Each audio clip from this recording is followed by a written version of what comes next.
We begin this hour with major breaking news. President Joe Biden has just announced that he is dropping out of the 2024 presidential race. Joe Biden just dropped out of the race for president. It's not like we didn't see it coming. However, it has now created a major power vacuum as both political rivals and allies now move quickly to replace him, with Kamala Harris being billed as the top contender. However, it's not that simple. Can Kamala Harris just instantly replace Joe Biden as the Democrats' nominee to run for president in the fall? Or is there more to it than that? Before I started doing the research to make this video, I didn't realize or know that Kamala Harris was not the presumptive nominee to replace Joe Biden in the presidential election. Rather, there is a massive process that must take place for that to even occur, because Joe Biden has already secured the votes needed by the electoral delegates, the people who actually elect a person to run for president to become the party's nominee. However, that's not the case for Kamala. Keep watching till the end of the video to find out why Joe Biden just dropped out of the race and why Kamala Harris may not even be the nominee to run for president in the fall. Biden has dropped out of the 2024 presidential race after mounting pressure about his health and age. The president will withdraw from running against Republican candidate Donald Trump, but remain as president. It's not clear who will be put forward by the Democrats as Biden's potential successor. So in a letter just posted to X, BDB pretty much said, it's a wrap, y'all. I'm up out of here. So what he said was like, look, I love my country and I am proud of the work that we've been able to accomplish. I'm grateful for the opportunity to have been here. But at this point, I hear what y'all talking about. And so I think it's in the best interest of my party and my country for me to go ahead and shake the spot and bow out gracefully. So now what? Well, according to Alan Lightman, a historian who has accurately predicted the last 9 out of 10 elections, if you don't count the one where the Supreme Court flipped the script, he pretty much said, unless Harris is at the top of y'all ticket, y'all can pretty much bank on Big T being y'all president for 2025. I'm going to just throw this out there. If that happened, all that free to peas, a wrap, okay? Climate change, climate progress, over with. Women's rights, toodles. But for real, the DNC is around the corner. And so the next kind of course of action would be who has, 1, the name recognition, and then 2, the money to campaign and actually beat Big T this election cycle. Now, my understanding is that the money that has been raised for the Biden-Harris campaign up until now can only be used by Harris. And if I'm keeping it a G, I would not mind a Harris-Shapiro ticket. Robinette Biden has officially dropped out of the 2024 presidential race. So what happens next? Yes, he says he supports and picks VP Kamala Harris to take over for him, but it's not that simple. The rules and process are complicated. So how does it actually work? The delegates who were previously pledged to Joe Biden after the primary are now essentially free agents. Rule 13J of the DNC reads that delegates elected to the National Convention pledged to a presidential candidate shall in good conscience reflect the sentiments of those who elected them. This essentially means that while Joe Biden is free to make a recommendation, they don't have to listen to him. They can pick whoever they want. So there's really 2 main ways that this can go. Option A, the entire Democratic Party can rally around Kamala, support her as the pick, and put on a united front at the National Convention and have the delegates choose her.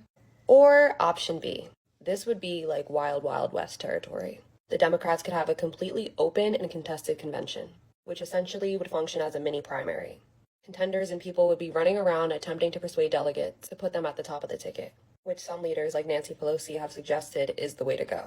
Quick explanation of how the whole delegate thing works. There's around 4,500 delegates. 3,900 of those are pledged delegates, and 740 are superdelegates. In order to win, Kamala or whoever else on the first round would need to receive support from around 1,950 of those pledged delegates. Now, if she doesn't get this number and the convention is contested, they go into a second round, where then the superdelegates are able to vote. And she'll need to win a majority of all of the delegates, which would be over 2,200.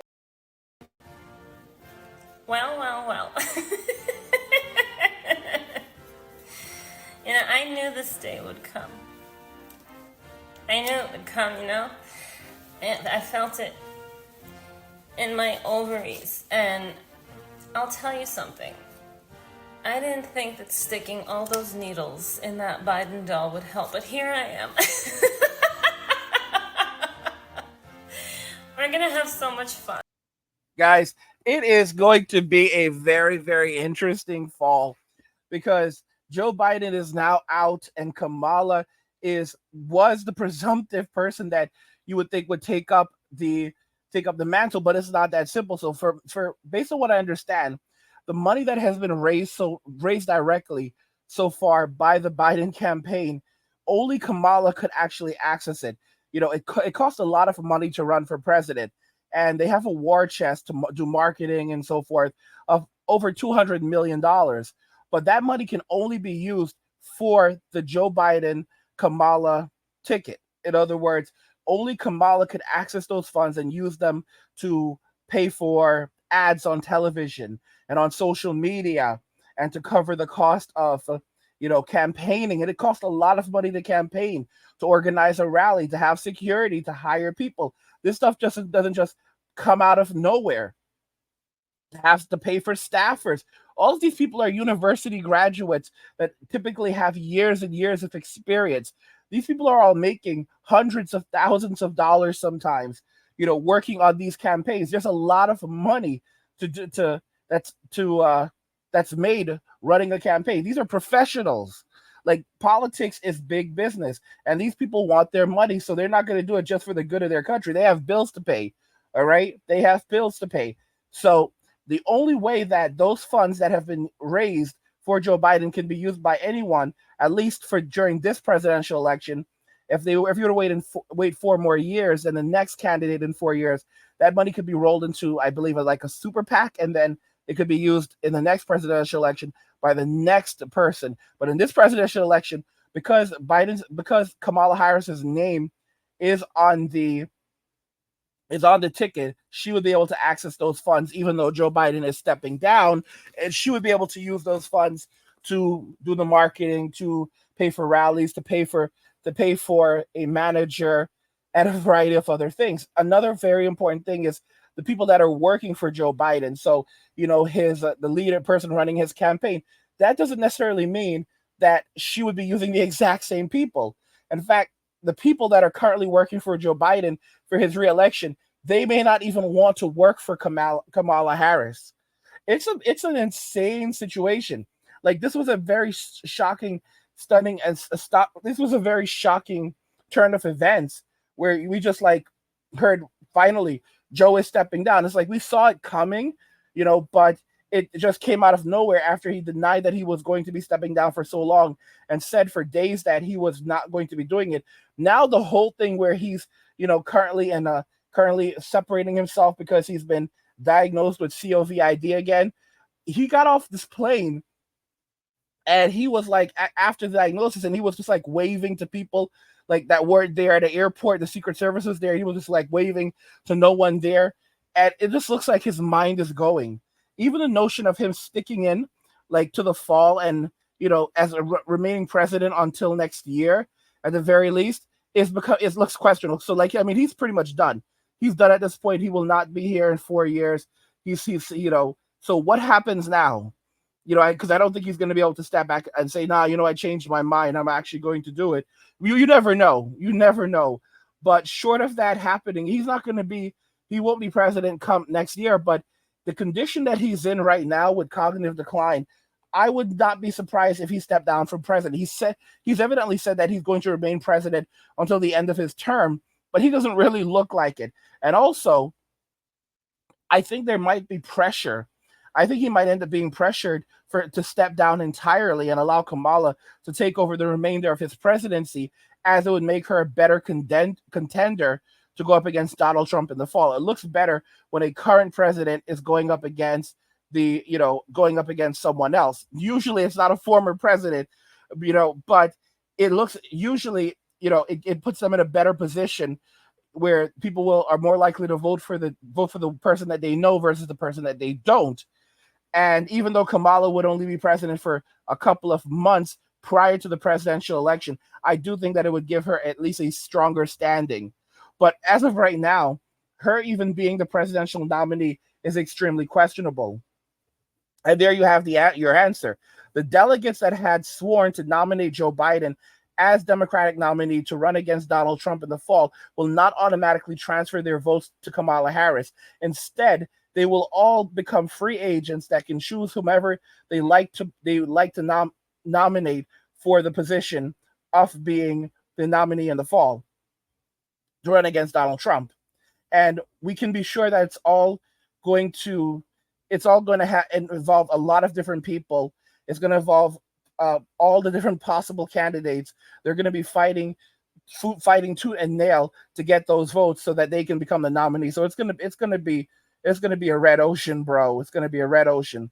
This spells major trouble for the Democrats, as it has now been confirmed that this is the latest a major candidate for a presidential election has dropped out of the race in history. So no other president in history has ever dropped out from running for re-election as late as this. This is the latest. All right. And I mean, think about this. We're literally only like 4 months from the actual election, and Joe is just dropping out. And now they have to find someone completely brand new by the DNC, which happens in late August, like right around August 19th. This is crazy, y'all. And then they need to raise millions of dollars, unless it's Kamala. And even then, are donors going to want to give Kamala's campaign more money? Like, is she going to be able to continue building up a war chest while Elon Musk is now giving Donald Trump's campaign $45 million every single month until the election? Like, this is like Elon Musk came out and said he is going to be he's supporting Donald Trump for president, and he will be giving Trump's campaign $45 million every month up to the presidential election. That's guys, we're talking about almost $200 million, or right around in that ballpark. Right around that ballpark up to the presidential election. And that's not counting all the other money that Trump is raising. And evidently there are like other billionaires coming out and supporting Trump as well. This is not looking good for the Democrats. Kamala is not the presumptive nominee. And because of all of this, all of the delegates' votes are up for grabs. So that's really the answer to all of this, guys. It's a crazy situation. Joe Biden has just dropped out of the race. And Kamala is not the presumptive nominee. It is going to be a major fight among the Democrats. And I think everyone's just going to be stepping up and trying to say, hey, I'm going to showcase myself so I can possibly contend in the future election in 4 years.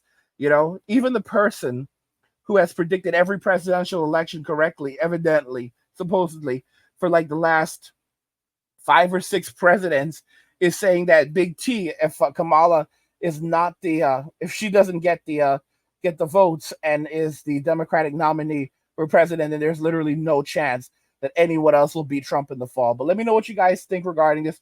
Joe Biden just dropped out of the race. If you're enjoying the content, guys, subscribe to our newsletter for my personal thoughts, insights, and a free copy of my ebook, The Blueprint for Escaping the Rat Race.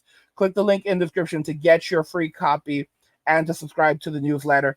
And also, guys, join the Angry Guy community on Locals for exclusive content, or just to support the channel by going to angrygalaxy.com or clicking the link in the description of the video. What do you guys think regarding all of this? Joe Biden just dropping out of the race, and the fact that Kamala will not be the default candidate. She's going to have to fight for those votes, and she very well may not get them. Obama has not supported her right off the bat. Bill Clinton has come out and said that he's endorsing Kamala for president. However, Obama has not come out and given her the endorsement. And a lot of people, especially in the media, are saying that the fact that he didn't come out and give her the immediate endorsement means that he's potentially looking at endorsing someone else. This is something else, y'all. Let me know what you think, and we'll talk about it in the comments. Like the video if you like it. Don't forget to subscribe. And if you like the video, share the video. And just remember that all roads lead to MWA, men walking away, and cheers.